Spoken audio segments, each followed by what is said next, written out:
जय हिंद। पिछले वाले वीडियो में हमने भारत से हम क्या सीखे, जो भाषण है इसके ऑब्जेक्टिव क्वेश्चन और सारांश की चर्चा कर चुके हैं। आज के इस वीडियो में हम इसके सब्जेक्टिव क्वेश्चन की चर्चा करेंगे। ऑब्जेक्टिव और सारांश वाला वीडियो अभी तक आपने नहीं देखा तो प्लेलिस्ट सेक्शन में जाकर देख सकते हैं या फिर वीडियो के डिस्क्रिप्शन में लिंक होगा। देखिए, पहला सब्जेक्टिव क्वेश्चन है, समस्त भूमंडल में सर्वविध संपदा और प्राकृतिक सौंदर्य से परिपूर्ण देश भारत है। लेखक ने ऐसा क्यों कहा है? इसका उत्तर होगा, लेखक ने जब भारत की यात्रा की तो उसने भारत को स्वर्ग जैसा पाया।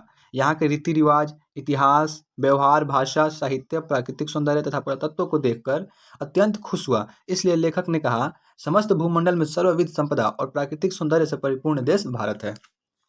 देखिए, नेक्स्ट क्वेश्चन है, लेखक की दृष्टि में सच्चे भारत के दर्शन कहाँ हो सकते हैं और क्यों? इसका आंसर होगा, लेखक की दृष्टि में सच्चे भारत के दर्शन गांवों में हो सकते हैं, क्योंकि भारत की अधिकांश आबादी गांव में अभी भी अपने सांस्कृतिक परिवेश में जीवन यापन कर रही है।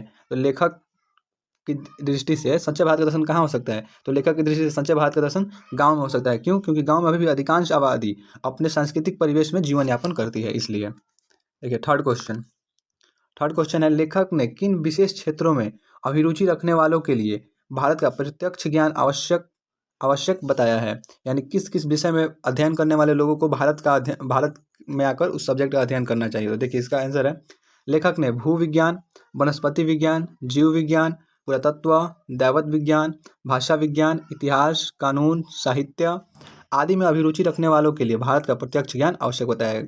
कि लेखक ने किस किस विषय का ज्ञान बताया है? तो भू विज्ञान से लेकर साहित्य तक, भू विज्ञान, वनस्पति विज्ञान, जीव विज्ञान, पुरातत्व, दैवत विज्ञान, भाषा विज्ञान, इतिहास, कानून और साहित्य में अभिरुचि रखने वाले लोगों के लिए भारत का प्रत्यक्ष ज्ञान आवश्यक बताया है लेखक ने। देखिए, फोर्थ क्वेश्चन है, लेखक ने वॉरेन हेस्टिंग्स से संबंधित किस दुर्भाग्यपूर्ण घटना का हवाला दिया और क्यों?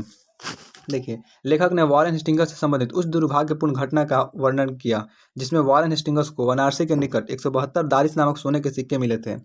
कंपनी के प्रति अपनी निष्ठा और ईमानदारी को दिखाते हुए उन्होंने सिक्के ईस्ट इंडिया कंपनी के पास भेज दिए, लेकिन कंपनी के निदेशकों ने इसके महत्व को समझे बिना ही गलवा दिया। लेखक ने इस घटना का हवाला इसलिए दिया ताकि ऐसी दुर्भाग्यपूर्ण घटना दोबारा ना घट सके। देखिए, फिफ्थ क्वेश्चन है, धर्मों की दृष्टि से भारत का क्या महत्व है? धर्मों की दृष्टि से भारत का अत्यंत महत्व है। धर्म का वास्तविक उद्गम, उसके प्राकृतिक विकास का प्रत्यक्ष परिचय भारत में मिलता है। भारत हिंदू धर्म, वैदिक धर्म तथा बौद्ध धर्म की जननी है तथा पारसी और मुस्लिम धर्म की शरण स्थली है।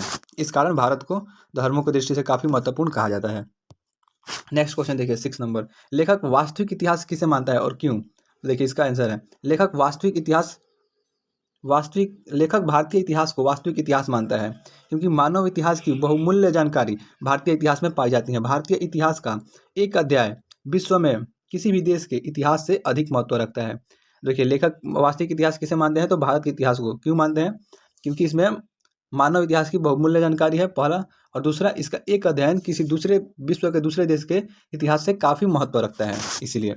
7 नंबर क्वेश्चन देखिए, 7 नंबर क्वेश्चन है, भारत किस तरह अतीत और सुदूर भविष्य को जोड़ता है? स्पष्ट करें। भारतीय संस्कृति के विकासशील स्वरूप में भविष्य की अनेक संभावनाएं वर्तमान हैं। भारत अपने समृद्ध अतीत को सुदूर भविष्य की समृद्धतर संभावनाओं के साथ जोड़ता है। यह हमारा 7 नंबर क्वेश्चन का आंसर था। 8 नंबर देखिए, 8 नंबर क्वेश्चन है, लेखक ने नया सिकंदर किसे कहा? ऐसा कहना क्या उचित है? लेखक का अभिप्राय स्पष्ट करें। लेखक हमारे कौन है? Max Muller. लेखक मैक्स मूलर ने भारतीय सिविल सेवा हेतु चयनित युवा अंग्रेज अधिकारियों को नया सिकंदर कहा है। किसे कहा है? नया सिकंदर को। सिकंदर ने राजनीतिक विजय प्राप्त की थी, पर इन युवा अंग्रेज अधिकारियों को तो सांस्कृतिक विजय प्राप्त करनी है। इस अर्थ में युवा अंग्रेज अधिकारियों को सिकंदर नहीं, नए सिकंदर इस अर्थ में युवा अंग्रेज अधिकारी सिकंदर नहीं, नए सिकंदर हैं। इन्हें भी विजय प्राप्त करनी है। इनकी विजय सिकंदर की तरह राजनीतिक और भौगोलिक नहीं, अपितु इनकी विजय सांस्कृतिक संदर्भ की विजय है। इन्हें भारत के उज्ज्वल इतिहास और सुसमृद्ध साहित्य के क्षेत्रों में शीघ्र और अनुसंधान के द्वारा अपनी विद्वता की थाक जमानी होगी। नया सिकंदर लेखक ने किसे कहा है? तो सिविल सेवा में चयनित युवा अंग्रेज अधिकारियों को। क्यों कहा है? क्योंकि इन्हें भी विजय प्राप्त करनी है, परंतु इन्हें कैसी विजय प्राप्त करनी है?